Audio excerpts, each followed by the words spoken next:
Pelatih Timnas Indonesia Sintayong mengaku sudah mengetahui sosok Bung Toel yang sering memberikan kritikan pedas kepadanya. Informasi tersebut diketahui oleh Sintayong melalui penerjemah bahasa Indonesia yang melaporkan hal tersebut. Namun, alih-alih marah, ia justru merasa bahwa sosok seperti Bung Toel diperlukan untuk perkembangan sepak bola Indonesia. Sintayong menjelaskan bahwa kritikan merupakan bagian penting untuk membangun kemajuan. Menurutnya, masukan dari berbagai pihak, termasuk kritikan, bisa menjadi motivasi bagi dirinya. Sikapnya yang terbuka terhadap kritik menunjukkan komitmennya dalam memajukan Timnas Indonesia. Hal ini juga membantu dirinya tetap fokus dan tidak terlena dengan pujian. Pelatih asal Korea Selatan itu mengakui bahwa tidak semua orang menyukai hasil kerja kerasnya. Ia menyadari bahwa dukungan penuh 100% dari semua orang adalah hal yang tidak mungkin terjadi. Justru, ia merasa bahwa dukungan yang berlebihan bisa membuat seseorang menjadi otoriter. Oleh karena itu, ia tetap menghargai kritikan yang diberikan, meski terkadang membuatnya merasa jengkel. Sebagai manusia biasa, Sintayong tidak memungkiri bahwa kritik keras bisa membuatnya kesal. Meski begitu, ia tetap berusaha untuk tidak terlalu memikirkan kritikan yang dirasa tidak konstruktif. Bagi Sintayong, kritik yang membangun adalah bagian dari perjalanan dalam melatih Timnas Indonesia. Ia merasa bahwa kritik dapat menjadi pengingat agar dirinya tetap rendah hati dan terus bekerja keras. Dengan sikap yang profesional, Sintayong berharap dapat membawa perubahan positif bagi sepak bola Indonesia.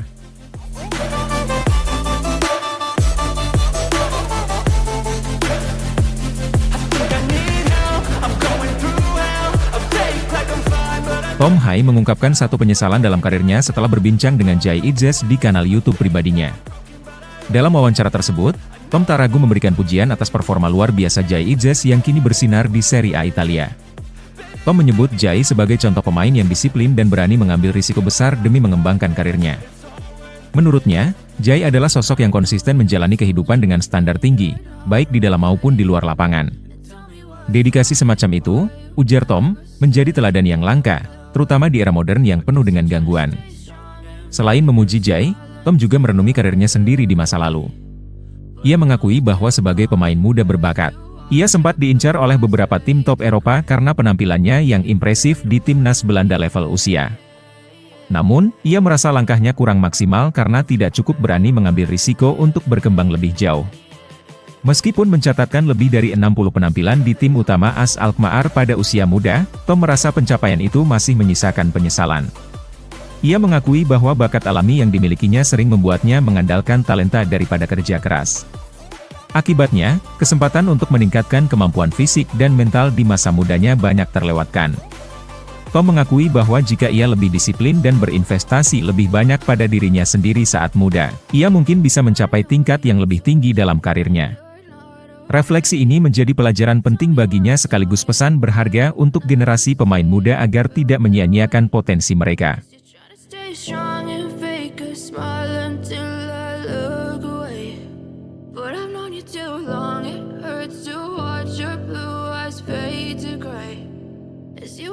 Pelatih Timnas Indonesia Sintayong tetap mendapat banyak dukungan meskipun gagal membawa skuad Garuda menjuarai Piala AFF 2024. Dukungan ini juga datang dari pemain diaspora yang berkarir di Eropa. Mereka menunjukkan solidaritas dengan mendukung pelatih asal Korea Selatan tersebut.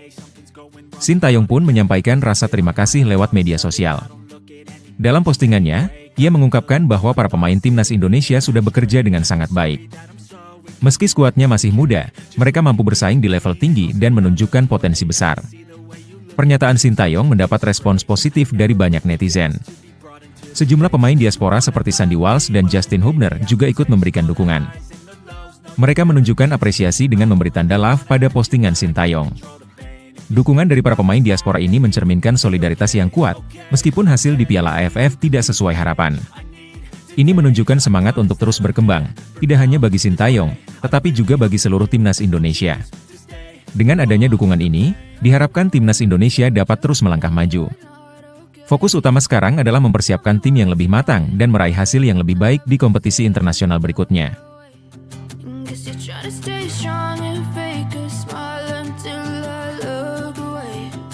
But I've known you too long, it hurts to watch your blue eyes. Sintayong seolah memberikan sindiran berkelas kepada pengamat yang menganggap pencapaiannya selama ini hanya karena hoki. Kritikan terhadap kegagalannya membawa timnas Indonesia lolos ke semifinal Piala AFF 2024 datang dari beberapa pengamat sepak bola. Akmal menyebut pencapaian Sintayong sebagai pelatih timnas Indonesia hanya sekadar hoki. Menariknya, Sintayong seolah membalas sindiran tersebut dengan cara yang cerdas.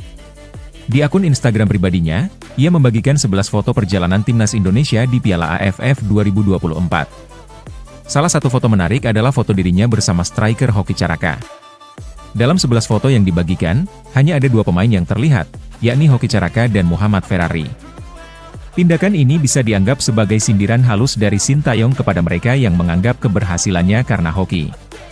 Foto bersama Hoki Caraka seolah memberi pesan bahwa hoki yang dimaksud bukan hanya kebetulan semata. Sindiran ini semakin kuat dengan konteks foto yang menampilkan pemain muda. Di kolom komentar foto tersebut, Sintayong menulis ungkapan terima kasih kepada pemain timnas Indonesia. Ia menyatakan rasa syukurnya atas kerja keras para pemain, meski tim Indonesia tersingkir di babak penyisihan. Sintayong juga mengungkapkan harapannya untuk masa depan timnas Indonesia. Ia percaya para pemain muda yang ikut serta akan semakin berkembang dan membawa tim ke level yang lebih tinggi. Sebagai penutup, ia menyatakan harapannya untuk tahun 2024 agar bisa selesai dengan lebih baik.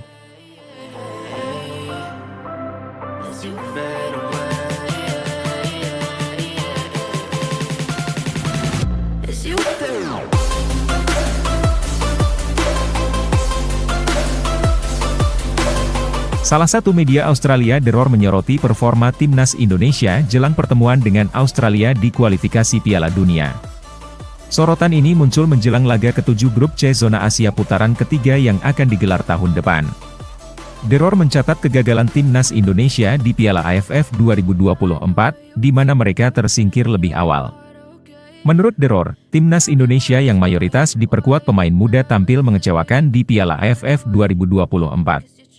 Beberapa pemain kunci yang seharusnya bisa memberikan dampak besar, seperti Marcelino Ferdinand dan Asnawi Mangkualam, justru gagal mendongkrak permainan tim.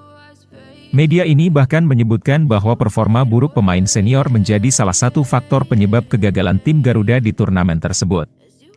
The Roar menganggap timnas Indonesia dalam kondisi setengah eksperimental di Piala AFF 2024 dan gagal total. Media ini juga menyoroti Indonesia sebagai lawan Australia berikutnya pada Maret tahun depan. Selain itu, media Australia ini menyebut hasil imbang 3-3 melawan Laos di kandang sebagai momen memalukan bagi Indonesia. Kekalahan 1-0 dari Filipina juga membuat nasib timnas Indonesia semakin terpuruk. Satu-satunya kemenangan yang diraih Garuda adalah saat bertandang ke Myanmar, meskipun itu terjadi berkat gol bunuh diri pemain lawan. The Roar menutup artikelnya dengan mengecam performa buruk para pemain yang diharapkan bisa memberi pengalaman lebih di tim.